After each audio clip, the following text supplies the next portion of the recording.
जवानी और हवस पार्ट 3। यहाँ पर हम 4 लोग रहेंगे। मैं, अदीला, आसिफ और मेरी बहन सोया। तो कमरान कहने लगा, मैं कहाँ जाऊंगा, मैं भी तो तुम लोग के साथ रहूंगा। फिर पुप्पू ने हमें हमारा कमरा दिखाया जो कि बिल्कुल परफेक्ट था। मेरे काम के लिए वो कोने में बना हुआ था। खैर, हम थोड़ी देर रेस्ट करना चाहते थे तो हम वहां पे सो गए। रात काफी हो चुकी थी। रात 3 बजे मेरी आंख खुली। मैं पानी पीने के लिए उठा। मैंने देखा तो मुझे कहीं पानी नजर नहीं आया। फिर मैं इसको इधर उधर देखने लगा तो फिर मेरी नज़र मेरी बहन जोया पे पड़ी। वो तो अकेले बेड पर सो रही थी। फिर मुझे ऐसा लगा कि चादर में कोई और भी है जो इसके साथ है। मैं बड़ा हैरान हुआ कि कौन था, और फिर मैंने कमरे की लाइट ऑन करके देखा तो मेरे पैरों तले से ज़मीन ही निकल गई, क्योंकि वो मेरा कज़न आसिफ था जो कि मेरी बहन के साथ सुकून ले रहा था। पहले तो मैंने सोचा कि इन दोनों को डांटता हूँ। फिर मैंने सोचा कि अगर मैं आवाज़ करता हूँ तो अदीला भी इसी कमरे में सो रही है और कमरान भी, कहीं वह दोनों उठ ना जाए। फिर मैं भी आहिस्ता से लाइट ऑफ की और इन दोनों को जाके आराम से मैंने कहा, यार आसिफ, या यहाँ पे तुम लोग यही काम करने आए थे? फिर आसिफ कहने लगा, यार इमरान भाई, मैं तो जोया को मना किया था यहाँ पे नहीं, लेकिन जोया बार बार तंग कर रही थी। फिर मैंने कहा, जोया तुझे बड़ा शौक है इस काम का, चल आज तेरा मैं शौक पूरा कर देता हूँ। फिर मैंने कहा, आसिफ तू यहाँ से जा। फिर आसिफ मुझे कहने लगा, इमरान भाई आप क्या करने वाले हैं? मैंने कहा, तू छोड़ दे, मैं जो भी करूँ यह मेरी बहन है, ये जाने और मैं जानूं, तू जा अपनी जगह पे जाके सो जा। फिर वो कहने लगा, इमरान भाई यह सही नहीं है, ये आपकी बहन है। मैंने कहा, फिर तो एक काम कर, जाके अपनी बहन को अभी उठा और मेरे काम करवा। वो कहने लगा, यह नहीं कर सकता, मैं भी तो इससे बात भी नहीं हुई, वो कैसे तुम्हारे साथ काम करेगी? मैंने कहा, जाना, फिर मैं तुझे बोल रहा हूँ। सोया कहने लगी, भाई आपको क्या हो गया है, आपका दिमाग तो खराब नहीं हो गया? मैंने कहा, जोया चुपचाप पड़ी रहे, इस रात भी तूने मुझे धोखा दिया था। तूने कहा था मैं आ रही हूँ और मैंने तुम्हें छोड़ दिया था, लेकिन आज नहीं छोड़ूंगा। या तो मेरा काम कर, या मैं अभी शोर करके सब घर वालों को जमा कर लेता हूँ, और तुम दोनों जो काम कर रहे थे वह सबको पता चलना चाहिए। आसिफ काफी डरा हुआ था। फिर मेरी बहन जोया कहने लगी, नहीं इमरान भाई, हम कल अदीला से बात कर लेंगे, वो कल आपका काम कर देगी। फिर आसिफ मेरी बहन जोया को कहने लगा, जोया, अदीला को इन कामों से दूर रखो, इसका कोई कसूर नहीं है। तो मैंने कहा, सुन लिया। जोया आसिफ की अपनी बहन है ना, इसलिए वो उसके बारे में ऐसा बोल रहा है। तो फिर जोया आसिफ को कहने लगी, क्या मैं किसी की बहन नहीं हूं? मैंने भी तो कर ली है ना तुम्हारे साथ, क्या फर्क पड़ता है? तुम तो कहते थे कि तुम मुझसे मोहब्बत करते हो, मुझसे शादी करने वाले हो, और तुम मेरे लिए इतना भी नहीं कर सकते, तुम्हें करना ही पड़ेगा। पिछली दफा भी भाई ने हम दोनों को छोड़ दिया था भाई, आखिर फिर कब तक ऐसा करेगा? मैंने कहा, हाँ जोया तुम सही कह रही हो, आज मेरा काम करो, वरना आज मैं चुप नहीं रहूंगा, क्योंकि उस दिन भी तुम लोगों ने मुझे धोखा दिया था। तो आसिफ कहने लगा, भाई मैं तो यहाँ से जा रहा हूँ, तुम दोनों बहन भाई हो, तुम जानो और तुम्हारा काम जाने। फिर जोया को कहने लगा, अगर तुमने अपने भाई के साथ वो वाला काम किया तो फिर भूल जाना कि मैं तुमसे शादी करूंगा। फिर आसिफ मुझे कहने लगा, अकेले मेरा थोड़ी कसूर है, तुम्हारी बहन भी इसमें बराबर की शरीक है, बुलाओ अगर तुम बुलाना चाहते हो, सबको बुलाओ, मेरा क्या होगा, तुम लोगों की बदनामी होगी। फिर वो यह कहते वहां से चला गया। फिर जोया कहने लगी, हाँ भाई आसिफ सही कह रहा है, इसका क्या है, वो तो एक लड़का है। मैंने कहा, जोया फिर तो तुम एक काम करके मुझे खुश कर। वो कहने लगी, भाई आपको खुश करने के लिए तैयार हूं, लेकिन मेरी भी एक शर्त है, आसिफ के सामने नहीं, क्योंकि वो भी तुम्हारे सामने कहकर गया है कि अगर मैंने तुम्हारे साथ वो काम किया तो मुझसे शादी नहीं करेगा। मैंने कहा, जोया इसको हम कोई और अच्छा लड़का ढूंढ लेंगे। फिर जोया कहने लगी, नहीं भाई, मैं आसिफ के साथ सब कुछ कर लिया है, मुझे बस आसिफ ही अच्छा लगता है। मैंने कहा, छोड़ो ना, वो बुज़दिल इंसान है, जब तुम्हारे लिए इतना कदम नहीं उठा सकता, तुम इसके लिए क्यों परेशान हो रही हो? वो कहने लगी, नहीं भाई आप नहीं समझेंगे, बस आसिफ मुझे अच्छा लगता है, मैं आपका काम कर तो रही हूँ, लेकिन आसिफ को हमारे रिश्ते के बारे में पता नहीं चलना चाहिए, क्योंकि मैं इससे शादी करूंगी। मैंने कहा, फिर क्या करें?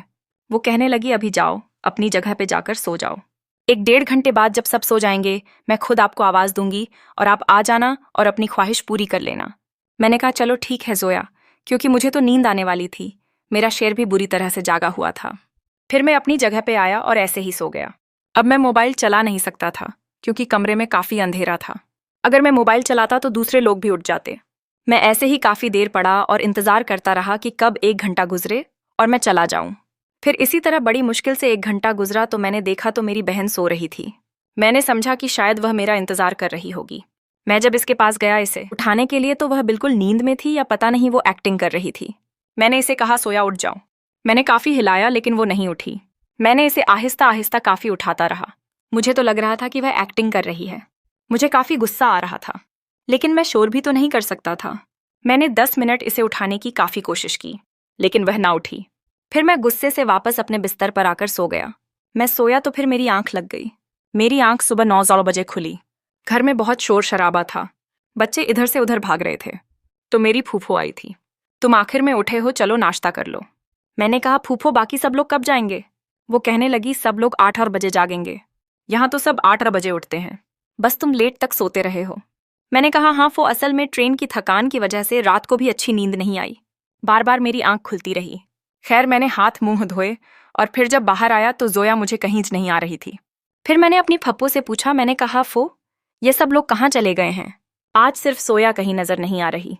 तो मेरी फूफा कहने लगी वो सिर्फ मेरी बेटी सब बाजार गई है। मैंने कहा सब लोग? वो कहने लगी हाँ। मैंने कहा अच्छा ठीक है। फिर मैंने नाश्ता किया, वापस अपने कमरे में आकर थोड़ी देर मोबाइल चलाया। अब मैं इंतजार कर रहा था कि वो लोग वापस आए और मैं इससे पूछूं कि रात को इसने मुझे फिर धोखा दिया है। काफ़ी देर मैं इंतजार करता रहा। दोपहर के 12 बज गए थे लेकिन वो लोग नहीं आए। फिर कमरान आ गया। मुझे कहने लगा भाई अच्छा कि आप नहीं चले, बड़ा खार करते हैं वो लोग, ख्वामख्वाह ही घूम रहे हैं, चीज़ कोई खरीदनी नहीं है, बस ऐसे टाइम पास कर रहे हैं।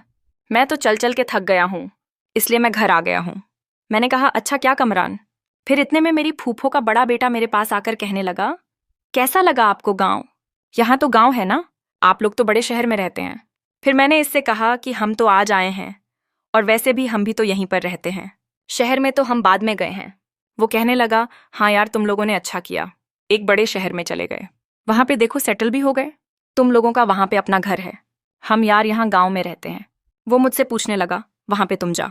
मैंने उसे बताया कि मैंने अभी तालीम मुकम्मल कर ली है, बस नौकरी भी मिल जाएगी कहीं अच्छी सी।